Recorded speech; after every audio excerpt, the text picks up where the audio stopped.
At New Balance, we believe if you run, you're a runner, however you choose to do it.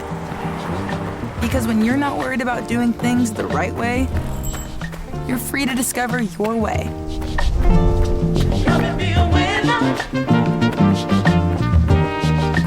And that's what running's all about.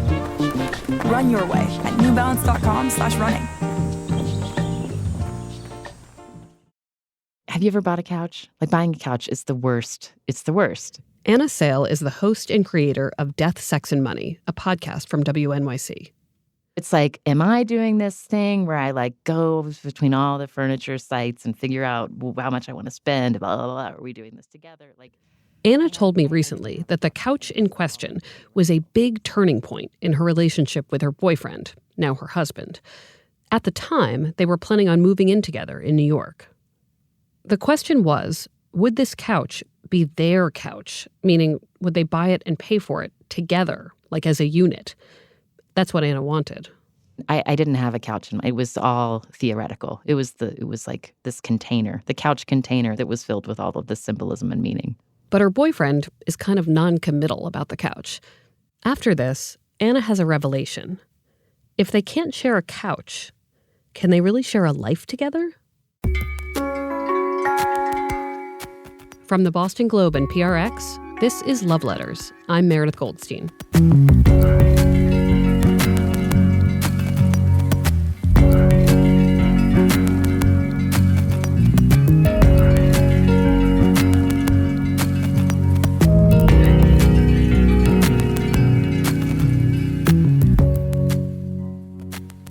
In general, I'd say that a lot of people are pretty terrible about talking honestly about money. But I'd argue that we are especially bad about talking about money in relationships. And yet we have to, because a big part of knowing you want to be with someone in the long run is knowing that you're willing to share a home together, which might mean sharing the cost of rent and laundry detergent and couches and a neti pot. Okay, maybe not the neti pot. We're going to find out what happened with Anna's couch, why it freaked her out so much. But before we get there, I want to talk about money in my own family. My parents started sharing money long before they knew they were really ready to. My mom knew how to budget, how to be frugal, but my dad very much didn't. And because they jumped in without truly understanding any of this in their 20s, their relationship was doomed. We came from a household where we were raised by two parents who had a tough time with money. You might remember Brett Goldstein, my sister. I mean, would you say that caused our parents' divorce? I mean, that's basically what Mom said. I mean, yeah. And it's so funny how Dad now, like, flaunts his 800 plus credit rating. He's like, oh, it's like 830 or whatever. And he, like, gives me all this financial After the advice. divorce, my mom was left with major debt, a bad credit rating. She just basically told me that, like, don't do it. Don't combine finances because, like, look at our life. So Mom never told you that? I think she never worried that I would. Oh. I mean, I think I was more, I don't know what age she told you that, but I was far less likely to, I don't know, how late in life did she tell you that? Or very young? Oh, no, I think that Mom also, maybe that makes sense. Mom saw you as a mini-me to some degree where she was concerned. Mom saw me as Dad. So I think that maybe, if anything, she was like trying to protect me. Like, you're going to make irresponsible choices with money. Make sure yours is separate. And she was right. And I continue to do so. So on both counts, irresponsibility and separate finances. I'm horrifically irresponsible. I mean, I'm not great with money either. I do not balance my accounts. I'll buy a ticket to Scotland at the last minute because I want to. I love treating my friends to dinner. And at the moment, I need to buy better windows for winter. And I'm like, why don't I have any money? But between the two of us, Brett, who's a casting director, probably does spend more than I do. And she has a spouse. Her decisions actually affect someone else in her life. Her husband, Ben, is a glassblower. He makes less than her, but he also has very simple tastes. I don't even know if we'd still be married if he looked at the horror show that is my financial whatever. Like, okay, here's the thing. Ben was making, I mean, he makes next to no money now. He made no money then. So he can stretch $1 because Ben cannot envision a world where it's not Salvation Army. Because why would you do that? And why would you spend more than $4 on a t-shirt? As you can probably guess, Brett does not shop at the Salvation Army. For me, where like this dress that I'm wearing now, I own 15 of them now because every time I see a color or a pattern I like, I'm like, yes. And it's all the same style. And how much is that dress? This dress is $108. So we're over $1,000 in this dress. I'm just going to keep going.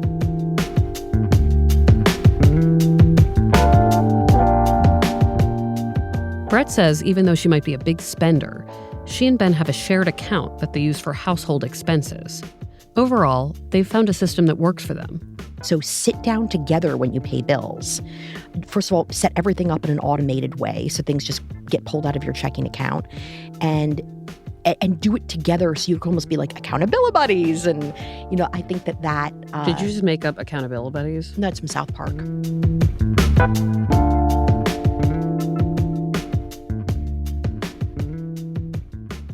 Let's return to Anna Sale and the couch she wanted to buy with her boyfriend, Arthur. But let's rewind to the very beginning, years ago, to Anna's first marriage. I was someone who had the luck of kind of figuring out pretty soon after college the kind of work I wanted to do. I knew I wanted to make radio. And so I had been on that path. I got married to a guy that I met when I was in college, and we fell madly in love, and we were each other's best friends. And I was 27 when we got married. Over time, Anna and her husband discover they want different things, she says. Eventually, their marriage falls apart. She doesn't want to share too many details, but the whole experience leaves her wounded. One of the most difficult parts of the breakup, Anna says, was splitting up the money with her ex. My financial manager is like, okay, well, the way that you figure out, like, what money is yours and what money is his is you go back to what your balance was on the day before your wedding. And, Whoa. It's like, shit, that's really concrete and Yeah. devastating. Like, you're dividing your stuff, and then you're also, like, doing this, like, math on a piece of paper that's like, here's this money that I had saved before we married, and then here's what's yours, here's what's mine, here's how we're going to settle up, and then it's over.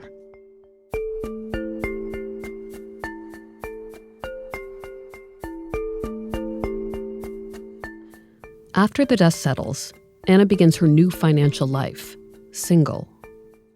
I felt like, oh, this is the money I'm earning. This is my money. I get to make this decision all on my own, and that's awesome. I bought a cactus at a farmer's market, and I remember that felt like, oh, I can buy myself something to make my apartment feel nicer. And that was like a revelation. And it was like a cheap cactus. Without getting too much into the history of all this, like, can you, sort of, like, I know what kind of treat yourself person I am, and it involves way more than a cactus. Like, just way more. It's probably healthy. But I don't know. But are you the kind of person who, like, knows what you have in your bank account right now? I totally do. I'm like, I've realized again and again in adulthood that my relationship to money is not normal. It is the place where I express all of my anxiety. Is about trying to feel in control of money. Post-marriage, Anna feels like everything is up in the air. Her romantic life, the work she's doing, and the city she lives in. I remember feeling like I was like a balloon filled with helium. Like there was nothing grounding me. And some people might find that sense of freedom really exciting. I found it really terrifying. So that's where I was when I met Arthur.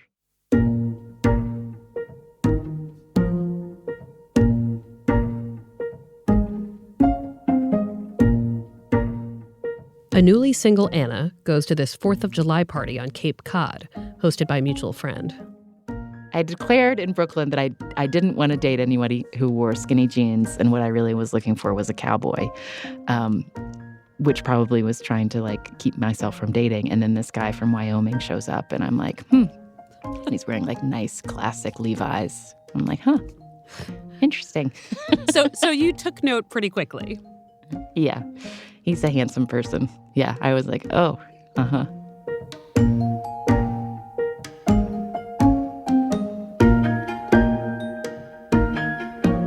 Anna's cutting up some pineapple at this party when she learns that this man, who literally looks like a cowboy, is a wildlife ecologist named Arthur. And then finally he kind of like turns around the kitchen island and he just says, "Hi, I'm Arthur." And he's got this like deep voice. And I was like, huh, he's handsome. And then I just like went back to like cutting my pineapple. Before long, they get to talking. Talking leads to flirting. And by the end of the party, it's clear there's a spark. Well, you know, it was summertime. It was like gin and tonics are flowing. And like, you know, the more we like talked, the more interested we got in each other. And the more I sort of revealed about like, oh, here's what's happening in my life, you know, and so then it did turn romantic. And it was sort of in this way of like, what was really nice about it was I got to just be like, this is where I'm at, man. Like no guarantees that any part of me is stable. This is where I'm at. And he was okay with it. So we kissed and it was great. And then we parted and then it was over. He had to go back to Wyoming. Anna and Arthur start trading emails after this, then phone calls. Yeah, every few days I'd be like, what am I doing? Like, why am I having this phone relationship with this guy in Wyoming? But we pretty quickly made plans to see each other again, and I went out to visit him.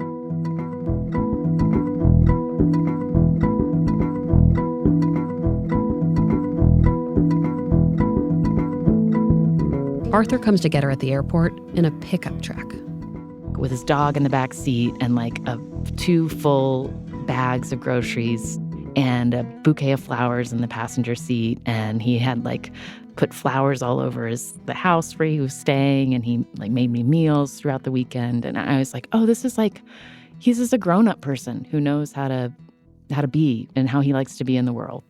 I mean, as this was happening, were you thinking like, oh God, I might really like him? And I imagine there was some fear there. Oh my God, there was so much fear. It's like so much fear. And also, it's like, I really like him. Like, am I just going to jump from a marriage to letting some other guy, like, in what his life is doing, like, determine what this next phase of my life is going to look like? Like, that was the big fear, was just like, Anna, you're not giving yourself the space you need to figure out what you want. And you're just like letting this infatuation and attraction fill in a lot of gaps. These short visits continue, but so do Anna's questions. You know, every visit, like sort of like the hours before one of us was going to the airport, I would just like start to have that hum of like, what is this? Like, what, like, am I gonna be wasting a lot of time on this person? Like, he lives in Wyoming and I am a journalist in New York City and I don't want to move to Wyoming. And so there were a lot of things that were just like, what is this building towards? Like, I have to get clear on some choices. At one point during the early stages of their relationship, Anna and Arthur are on a date at a seafood restaurant. Things get super romantic. They start talking about money management. Somehow I was talking about like retirement or something. And so Arthur says to me, you know, oh, I could like use some help managing my money. Like there's like, I could use some help figuring all that out. And I was just like, like just hearing him say that was demoralizing. For me and my like scared self, it meant like this person who I thought was this kind of guy who'd figured out how to be a grown-up on his own, that I wasn't going to have to take care of, that like maybe I would have to take care of him. After some time dating long distance, Arthur gets a job out east. They eventually plan to get an apartment together in Brooklyn. And this part of the story brings us back to that couch. They needed furniture. She brings it up on a phone call before the move. It was really important to me to know what he felt about this couch purchase, because I felt like I didn't want to buy a couch that was my couch. And I had this image of like, what if we move out and then I have to take this couch and it's my couch again? Like I want to be at the stage with you where we're building a home together. And so for me, that was what the couch question was about, was like, are you thinking that you're like staying at this apartment and we're roommates together? Or are you thinking that we're investing in this couch together and this is the beginning of our life together? When he didn't have a good immediate answer to the logistics and the specifics of how we were going to purchase this couch, I was like, oh, he hasn't really thought this through. He's not thinking of it as the same level of commitment as I am. Well, wait, And what was his answer to who's paying for the couch?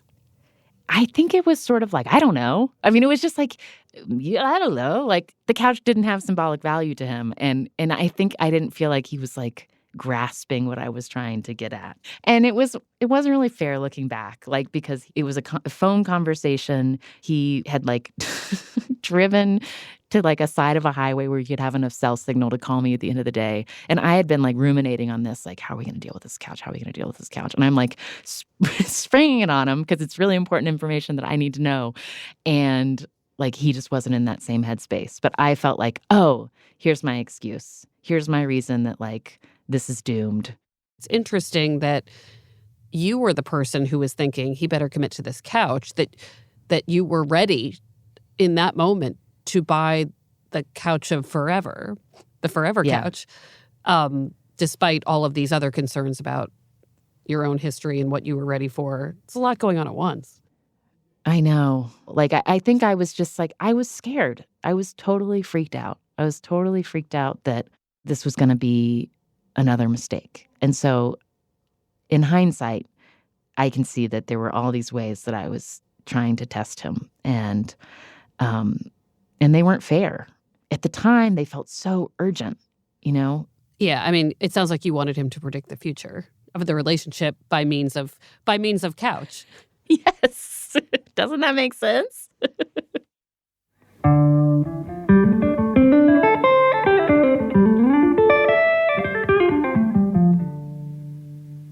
When you're thinking about forever, wanting forever, it's so hard not to see signs where there aren't any, even in furniture.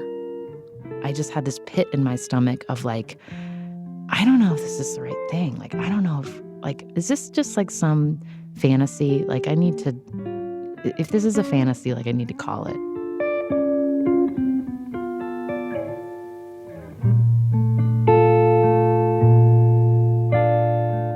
We'll be back with Anna after a short break.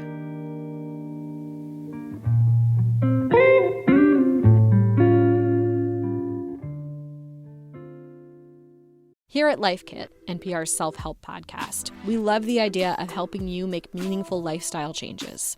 Our policy, don't be too punishing on yourself or too grand in your goals, which is why we've got shows on how to help you make little nudges to your behavior and create habits that stick. Join Life Kit to get the tools you need. Listen to the Life Kit podcast from NPR.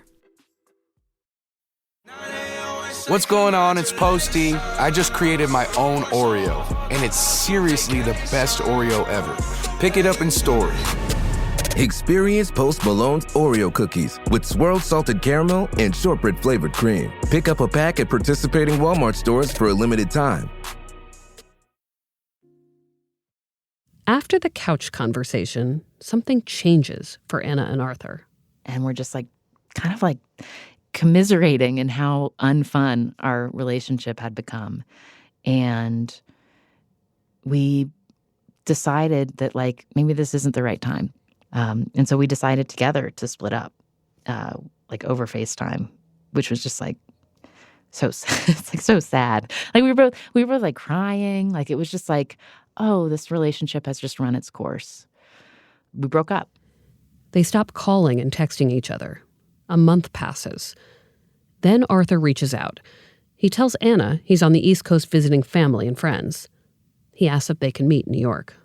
And he like came and he had this like notebook of like all the reasons why it made sense for us to be together. And he made this sort of very like clear and direct appeal for why actually it was worth it to get through this hard time together. And my initial reaction was like, oh, this is like when you break up with somebody, you don't get back together with them because there's a reason you broke up. Like that was sort of my philosophy. And you get back together because you're both secretly afraid to be alone.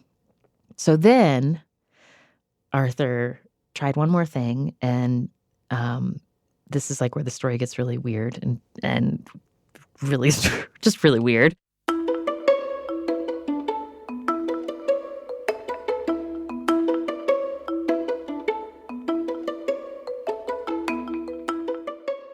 Anna had been covering politics as a reporter in New York. Arthur is supposed to receive a wildlife research award at this big celebration in Wyoming. Before their breakup, Anna was going to be his date. One of the people who's scheduled to be at this event is Alan Simpson, the revered former senator from Wyoming, which gives Arthur an idea.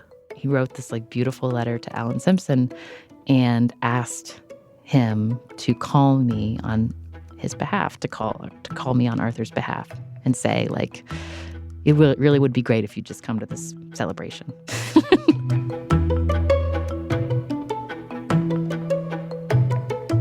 Simpson's personal secretary fields the letter. She says, well, the senator is traveling, but I'm going to put this letter in his red folder for matters of utmost importance. And so Alan Simpson gets this weird letter. The senator eventually reads it. After some prodding from his wife, he calls Anna on her cell phone and leaves a message. So I call back, and he's laughing, and he's describing how he doesn't know why he's making this call, but he got this letter, and he starts reading me little excerpts of the letter. And I am explaining we've just been through, it's just been really hard. But wait a minute, were you first oh my God, he wrote him a letter? I feel like there has to be the shock of this is a weird move. I mean, it was weird, but I just thought it was so delightful. I was oh, this is so weird and hilarious. I just think, right? It could have totally gone the other way, which was oh my God, dude, just move on. You're really give it up. Arthur's plan works. Anna agrees to go to this event as his date, but that's all she agrees to. She's not quite ready to recommit to the relationship. But they spend the weekend together, they take a beautiful hike, and it all feels nice. And for me, what was shifting was, instead of this fear base, I don't see it, I don't get it, how's this all gonna work? It just started to be what if, and it just started to feel like possibility instead of heaviness and dumb choices, which is what I was afraid of. The cost of losing him and the cost of me not appreciating our relationship. When we got back together, it was we're doing this. We don't know exactly how it's all going to go, but we're doing this.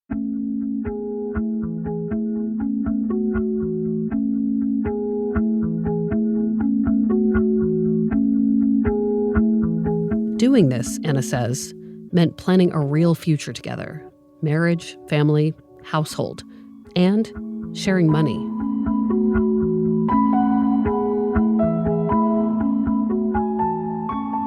They lived together in a Brooklyn apartment for a while. Then Arthur gets a job offer at UC Berkeley, and they consider moving across the country. They get married, and Anna gets pregnant. And months after her daughter is born, they decide to make the big move to California. For help navigating all of these big changes, financial and otherwise, they go see a couples therapist. Arthur's the way he experiences my money fears. He's just you make things less fun. He gets really frustrated. He's we are in this phase where awesome things are happening. We get to move to this place, and I have this new job. This is all cool stuff. And all the way I'm emotionally processing it is white knuckled, holding on to the table, trying to figure out how to save money while we're doing all this stuff, or how to make sure we're going to be safe while we're doing all this stuff. The therapist tells Anna and Arthur they have some work to do. Oh, the homework was so good. The really significant homework assignment was we were basically we were trying to figure out what our budget was for housing. And we were doing calculators online. We were looking at what was available. We were doing all the things where you are basically trying to Google a really clear answer to a question that's about values. So Google wasn't helping us. The therapist wants them to sit side by side and map it all out. What they want to spend on housing, what childcare might cost, how much having a car will cost. What I remember is we're sitting down on our bed a Sunday afternoon, and he's got his laptop and I've got my laptop. And I'm sure I'm going to win at this homework because I'm like really good at doing the math and like knowing where all the numbers are. And we figured out halfway through that, in fact, it wasn't about having two different spreadsheets and then comparing who was the more financially prudent person, which is how I was initially approaching it. It was about, oh, this is forcing us to have conversations about what money is for in our family. The spreadsheet work they did as part of this process, it's still the basis for their financial conversations today, Anna says. We have that spreadsheet now. Like a lot of the variables have changed. Like we know more about like how much little kids cost, and we had a second kid and that costs a lot. So it's something that is like a working document now. And it's a way for us when we get into like battles about decisions about, we had to buy another couch in Berkeley. And that was a big fight. Couches just keep coming up. Like, what is the couch we're going to have in Berkeley? Anna says that when it comes to money, she and Arthur have learned to meet in the middle of the couch, so to speak. She can now appreciate that he pushes her to do things she otherwise wouldn't. He adds that to my life. That's like, oh, you can do that. You can give yourself permission to spend money on things that are like not necessities. And that's really nice. Like that's really, really nice. He appreciates that, like, you know, I do all the day-to-day stuff. Like, and I make sure that we're like saving for retirement. I do the like terrifying college expense calculators. It's an ongoing conversation. But the thing that's not part of the conversation anymore is, are we doing this? I don't know. It's like so nice. It's so nice to know, like, we battle. Arthur and I battle, but we know that we're battling. We're trying to like make a decision together. And we're also trying to like have some of this stuff be less hard. You know, I think back to like myself when I was, you know, in 2011 and like just falling in love with Arthur and really scared and not sure if I was making the right choices and not sure if we were the right partners for each other. And that fear was like so real. I don't think that's something I could have processed through more quickly than I did. Like I had to go through it.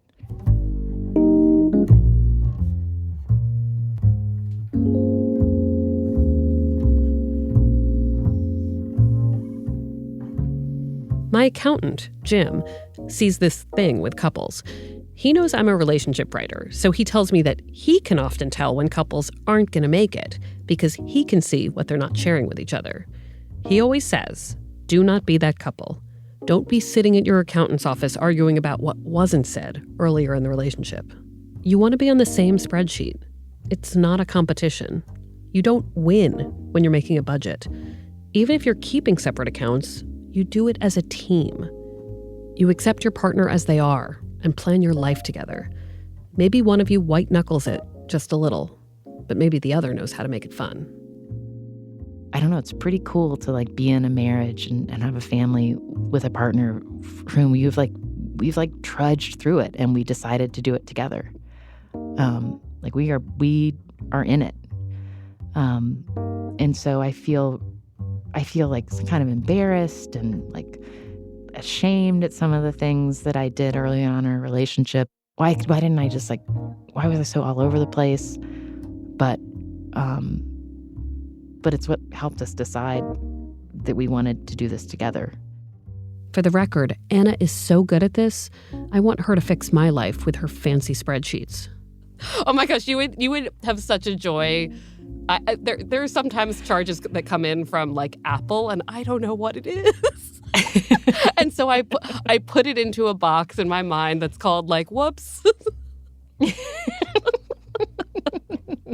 If I'm ever near you, I will hand you all of my I will give you my social security number and let you run with it. As I look back at all my years, they seem to say among the tears. Love Letters is a production of the Boston Globe and PRX. Our senior producer is Amy Padula. Our executive producer is Scott Hellman. Ned Porter does our audio mixing, sound design, and mastering. Devin Smith is our audience engagement manager.